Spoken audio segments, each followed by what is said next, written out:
How do you grow vascular arms? This is a very common question that might be asked a lot, is how to make your arms a lot more vascular. And I can say this to you, it's not an easy thing, especially if you're not as genetically gifted as some people. I'm, for example, one of the people who do not have the lucky genetics to have vascular arms. Even for me, I've trained now for a very long time at this point, and I still have very minimal vascularity compared to people who've barely maybe touched a dumbbell ever in their life. I barely have like vascularity right now. I barely have vascularity in the biceps as well. And I'm pretty honest about that it's actually pretty hard if you do not have the right genetics to get vascularity. The ones who have the easiest to get vascular arms are ectomorphs. They're relatively skinny. They're almost like sticks. And they have it usually the easiest to have a lot of vascularity.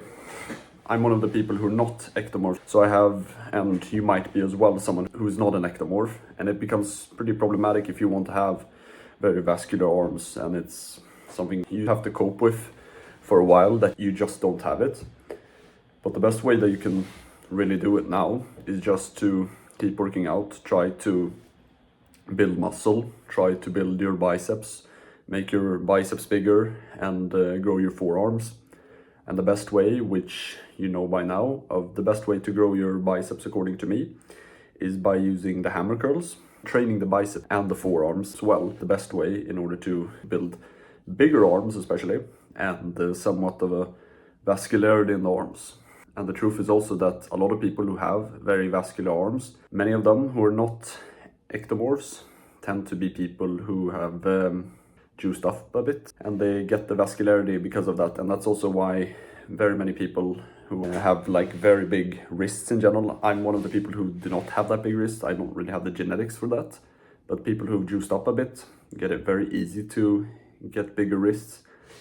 But the biggest truth, and no one wants to tell it to you, someone might say, oh, just eat garlic or eat this, eat that, and then you'll get more vascular arms.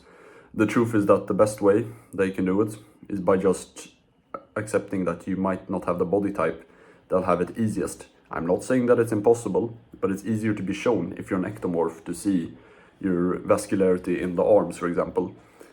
I, for example, do not really see my vascularity that often. I see it when I have a pump, for example, especially in the arms. It can be seen pretty often, but whenever I don't have a pump, it's usually a lot harder to see the vascularity in the arms. And it's something which has sucked a lot, because some people really want to have the vascularity. It shows that you work out, for example, and it can become a bit sad for a while if you do not have that vascularity. And you could, but just do not give up. Keep just working out, keep working, and eventually you will see some of the vascularity pop up, and eventually in the future. And that's the happiest thing, is when you start seeing small bicep veins or small veins in your arms or something, especially if you've worked out for a while, you haven't seen them. Like for me, I don't really see them that often, and then when you finally see them, it's almost like the happiest thing when you see them for the first time. But just keep working, and don't just give up on it just because you're not genetically gifted to have it. And just take that message from me. I hope you really can appreciate this short little video I've made here. If you'd like to watch more of these videos which I make, like and subscribe to this YouTube channel, turn on notifications so in the future you do not miss out when I post more videos.